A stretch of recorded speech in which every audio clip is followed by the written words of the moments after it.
২০১১ সালে জাপানে ঘটে এক ভয়াবহ ভূমিকম্প ও সুনামি। হাজার হাজার মানুষ হারিয়ে যায়, ধ্বংস হয়ে যায় শহর, রেল লাইন, ঘরবাড়ি। এক বৃদ্ধা নাম সাতো ইশিকাওয়া, তখন বয়স ৭২। তিনি থাকতেন জাপানের একটি ছোট পাহাড়ি গ্রামে। প্রতিদিন সকাল ৭টায় একটি ট্রেনে চেপে যেতেন বাজারে, কিন্তু ভূমিকম্পের পর বন্ধ হয়ে যায় সব রেল লাইন।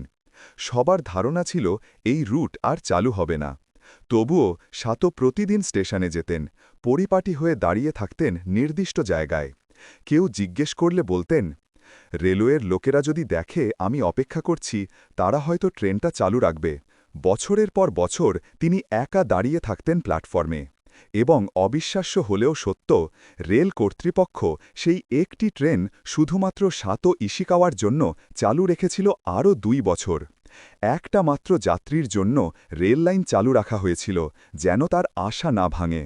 এটাই মানুষের মধ্যে অদম্য ইচ্ছা আর ভালোবাসার গল্প।